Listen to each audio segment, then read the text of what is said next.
Hey guys, welcome back to my channel. I am being so inconsistent right now, and yeah. Hey guys, it's me, Kim, and if you've been to my channel, I've said it multiple times, I suck at intros, and if you're new here, I suck at intros. So we're gonna jump right into the video. And if I'm blurry, I apologize because I cannot see and the camera's like this close to my face, so my glasses are definitely not doing their job, but just want to apologize in advance.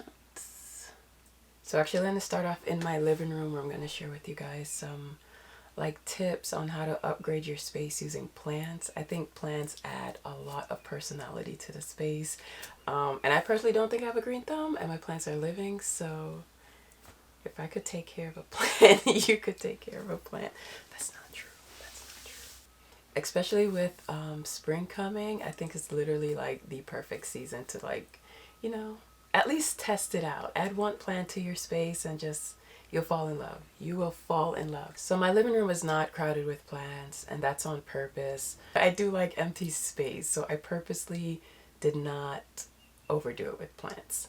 Yeah. So I'm going to start with my fireplace. If you have a fireplace, I think it's like the perfect place.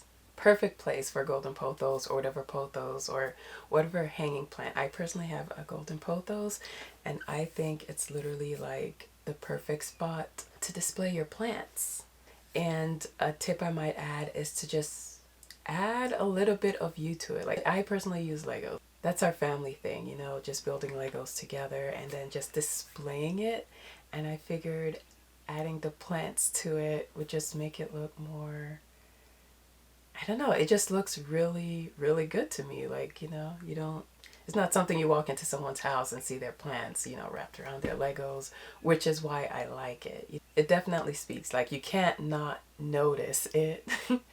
The plants were fuller, but I had a spider mite infestation, so it's not as bold as it was looking before, but I do like the space. So if you have a fireplace, I say just get a nice golden pothos and just let it trail, just let it climb, wrap it around the mirror, wrap it around items on the fireplace, and I'm telling you, the display is just absolutely gorgeous. If you've seen any of my plant videos, I have more snake plants than anything. Like I just have a ton. I don't know. They're just easy. They're just easy to stay alive and they're low maintenance. So they're literally a great like first time plant if you want to invest in a plant.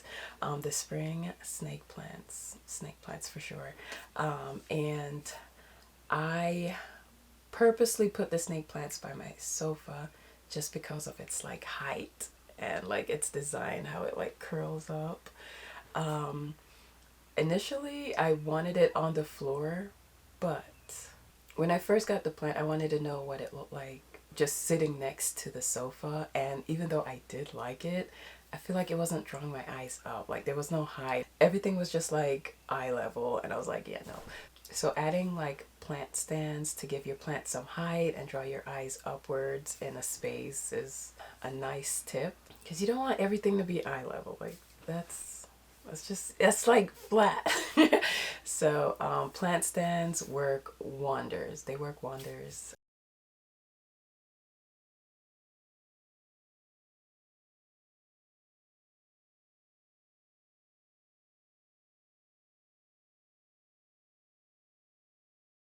And even if you have absolutely no plant in your living room, I think having one next to the sofa just adds like that perfect hint of like greenery, or by a window. I usually see them by windows too.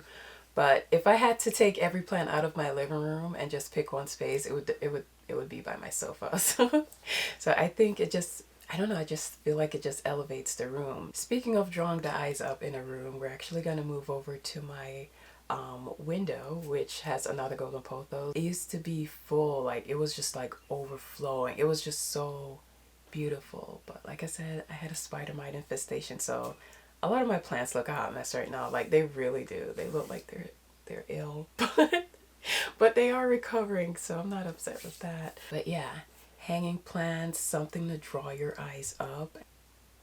The part that hang, I got it from Home Depot, but I feel like you could find it in like any store, Walmart or Target. And it's really easy to do, and you just hang your plant and just let it do its thing. I think it's beautiful just to have something hanging from your ceiling, again drawing your eyes up. And one of my favorite thing about this plant is that it trails. I think it trails about like 12 inches on the floor. So once it hit the floor, the rest of it is like, I think it's 12 inches. If not, it's more. But I really, really like that. Like I feel like this plant in this spot is like very bold. Like I feel like any plant I have in my living room could stand out on its own if any other plant wasn't there. Did I say that sentence right? Another tip in updating your space with a plant are the containers. Like I feel like that's where all the personalities live. Or that's where all the personalities live. I feel like that's where all the I feel like containers are where all the personality lies for plants, because you don't have to get like a standard plant pot. Like you could honestly use any vessel as long as you know the drainage is right. So for me, I actually found this plant pot. It's not a plant pot. I actually found this. It's a trash can, so let's call it a trash can. I found this trash can on clearance, and I thought it was perfect. The minute I saw it, I was like, yeah, my Monstera is definitely about to live in this.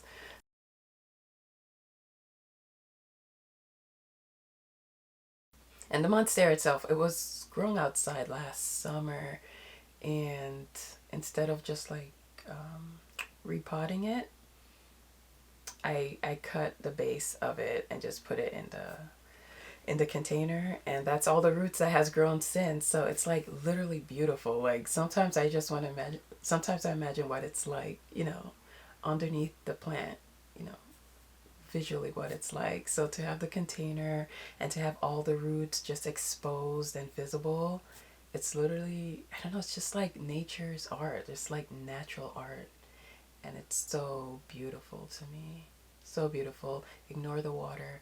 I know it needs changing. I just added fertilizer, so it tinted the color a little bit. It's not dirty, but honestly it does need changing.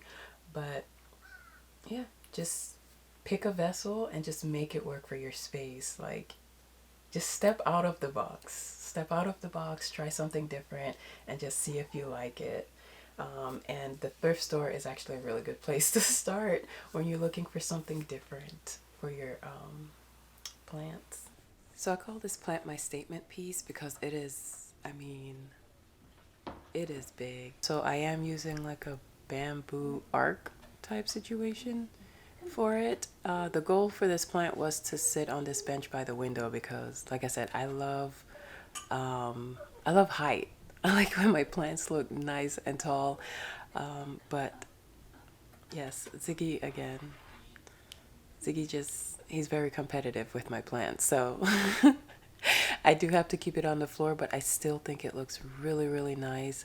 I try not to set other plants beside this just because it's so big and it'll overpower the other plants. So just having like that big, bold statement plant that could stand alone, I think will update your living room instantly. Instantly. I know some other plants people get are the fiddle leaf fig trees, I think. I think that's what it's called. Something big and bold that, you know, you definitely can't hide. So, another tip to update your living room this spring is pairing your plants. I can't remember where I read it, but they usually recommend like pairing in groups of 3. You know, just to have that, it's like a balance, but it's like imbalance. I don't know how to explain it, but groups of 3. I do only have one plant in this little area because if you guys know Ziggy, he's a puppy, and yeah, he has no mercy on my plants. Like he really doesn't. So he tears up my what is it called? My ear plants. So I don't put them there. But for the sake of the video, I wanted to show you guys, you know, what the space would actually look like if all 3 vessels were filled. But just grouping them up, but they don't have to be the same color. I personally just want my living room to have like some balance. Like I said, my room is where I'll let it all out, but for my living room, I want similarity, which are the colors. Okay, and the last place I'm gonna end with is the coffee table, which technically is like, you know, the heart of the living room. Like it's the centerpiece. But the plant I chose to put there is small, but I think it's perfect because it doesn't overwhelm the table. Because the table itself isn't big. So plant size, it really does matter. Because you don't, I mean, I really guess it depends on your style, right? But I didn't want my table to be overwhelmed. One, the lighting. I chose a plant that worked well for the lighting in that space. The table's in the center of the living room, so it doesn't get like direct sunlight. So that's why I chose another type of snake plant. This is a starfish plant. And I think it's perfect because even though it's small, I feel like it still makes like a bold statement, especially with the decor around it. They're not overpowering each other, which I like. And again, the vessel. This this is not an actual plant pot either. I can't remember what it was. It had a lid and everything, but I took all that out and I just made it a plant pot. So those are some of my tips on how to upgrade your space this spring. Let me guys know if you want me to do another space. I was just going to stick to my living room just because that's where all my bigger plants are. If you don't trust yourself with a plant, it's okay to have fake plants. I have a fake plant. I have several fake plants, so you can't judge. They just liven up the space, whether they're fake or real. Just having that green in that space, I just feel like it elevates it already. So if that's your thing, that's your thing. But real plants do have benefits as far as like cleansing the air, so, and on your mental health. So that's part of the reason why I have them, but I am getting way off topic. So I hope you guys enjoyed the tips. Remember, step out of the box. Just test it out, and if your plant dies, it's natural. Mine die all the time, and then you just throw it outside because they're biodegradable. It benefits the earth, so you did absolutely no harm if you killed your plant. Okay. I hope you guys enjoyed the tips that I shared. If you guys want me to show you another space, yeah, just let me know. I don't think I have anything else to say. I suck at intros and I suck at outros. Maybe that's not even an outro. And I suck at... I don't usually sit in front of the camera, guys. So, yeah, I'll catch you guys in my next one. Bye.